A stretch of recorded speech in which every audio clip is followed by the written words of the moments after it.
السلام علیکم ورحمت الله وبرکاته. ګرانو محترمین دوستانو، زه سید براغه حقیار نن یو ځل بیا ستاسو درانه حضور ته د ښکلي شانته ویډیو سره حاضر شوی یم. ګرانو محترمین دوستانو، موږ تاسو نن ویډیو په دې باره کې دی چې زموږ تاسو د موبایل بیټرۍ په چارج کې ډېر کمزوري شوی دی. اوس موږ څنګه کولی شو چې خپل د موبایل د بیټرۍ چارج 2% کړو، 2 چند کړو. مثلا څنګه چې په خوا به 12 غنټې چارج وړي، چې موږ تاسو خپل موبایل کې دغه کار وکړو 40 غنټې چارج وړي. یا په موبایل د بیټرۍ کې کوم وایرس دی، موبایل بیټرۍ مو ډېر ګرمیږي، دغه طریقه موږ څنګه کولی چې دا وایرس ځینې لرې کړو یا د موبایل د بیټرۍ څخه دا ګرمایش ځینې لرې کړو. نو ګران دوستانو، زموږ سید حقیار یوټیوب چینل ته سره سبسکرایب کړئ، د ګنټې نشان پر وروسته آل نپشن پر وي چې تر سره مخکې زموږ د اولاد ویډیو تر تاسو پورې در ورسیږي. یا وروسته ویډیو ته لایک هم ورکړئ او په کمنټ کې هم ولیکئ چې نایس.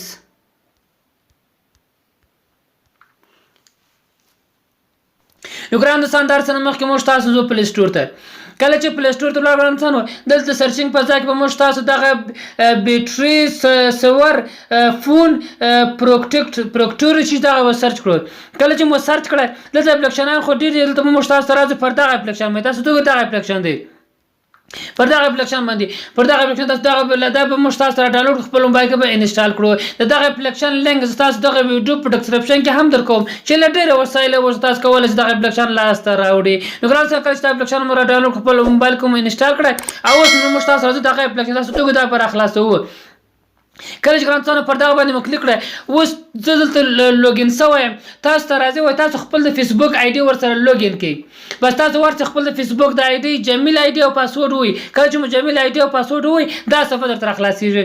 کله چې دې صفحې ته راغلاست، اوس نو تاسو هر څه مخکې دلته لیکل شوی دی. تاسو ته ګورئ ټیمز چې نیو لیکل شوی، پر داسې باندې تاسو کلیک ووایئ. یو کار دغه دی، دغه به تاسو خپل د موبایل تاسو ګورئ دا کوم اپلیکشنان کوم برنامې چې ویروس شی نیولې دا تاسو به درته راځي. که چیرې ستاسو په ټلیفون دا خلاصېدل خو پر داسې به دا به اون کړي، صحیح ده که نه خلاصېدل برته به ځینې راوځي. دا یو کار پکې وکړئ. او دوم پر داسې باندې به کلیک وکړئ. ګران څانو، دا هم د بیټرۍ په باره کې دي. تاسو ته دغه نارمل و دا بل دغه باندې تاسو ټول کلیک وکړئ. دا د موبایل اپشنان کې بل ځای ته په دا دوه مخانه کې چې کوم ویروس او کوم شی و دا به دلې درته برابر وي. تاسو ته ګورئ اوس 3 سرخانې تاسو دلې په داسې کې استعمال کړئ. دا خانې چې مو استعمال کړئ، بیا راشئ پر دغه ځای باندې دا دې لپاره ګران صاحب چې زموږ تاسو د موبایل بیټرۍ کې چې کوم ویروس و یا د موبایل بیټرۍ مو څومره ډکه شوې ده، و دغه ډېر خلک تاسو ته ګورئ موږ تاسو د موبایل بیټرۍ کې دغه ژوروالی چې دی دا دومره خالي دی، دومره دا صفا دی، دا نور دی مثلا ویروس شی مې نیولی دی. تاسو پر دغه ځای باندې به کلیک ووایئ. کله چې مو کلیک کړئ، تاسو ته ګورئ دا کار پر شروع کېږي. دا د موبایل بیټرۍ کې چې کوم ویروس کوم شی و دا ټوله صفا کېږي، دونه صفا شو. بیا به تاسو پر دې کلیک ووایئ، بیا به ځینې راوځي، دوم وارې بیا هغه ځای ته راسئ، دوم وارې بیا پر دې ځای به راسئ، اخر ټوله خانه درته پاکېږي. او درېیم دا چې پر دغه ډیلیټ باندې به تاسو داسې ګورئ، پر دغه اپشن به تاسو کلیک ووایئ. دلته چې تاسو موبایل بیټرۍ څومره فیصده چې د ویروس و هغه تاسو په دې اسان طریقه پاکولی شئ.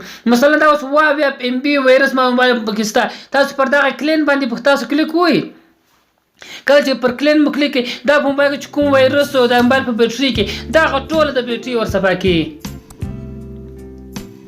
بس دغه طریقه تاسو پکې وکاروئ. اوس تاسو ته ګورئ دا اوس ټوله کلین صفا شو. د موبایل چې کوم هغه سره خانه ویل د 2% دا ټوله صفا شو.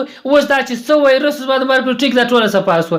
دا یو. او بل دغه چې موږ تاسو موبایل بیټرۍ څومره ګرمایش کوي، دا ګرمایش په دې طریقه تاسو ځینې لرې کړئ. پر دغه ځای باندې تاسو کلیک وکړئ، دا صفا راځي. تاسو ته ګورئ 3% زما د موبایل بیټرۍ کولډ ګرموالی لري. تاسو پر دغه کولډ ډاون باندې کلیک ووایئ. دلته تاسو موبایل کې چې کوم ډېر اپلیکشنان انسټال دي، مثلا بیټرۍ ګرمایش کوي، دا ټوله صفا کوي. تاسو ته ګورئ دومره صفا شو. 3 شو 25 ته راورسېد. دا د موبایل بیټرۍ سوړوالی مثلا چې ډېر ګرم و، په دې طریقه سره تاسو کولی شئ د موبایل حرارت ګرموالی هم پکې سم کړئ. والسلام.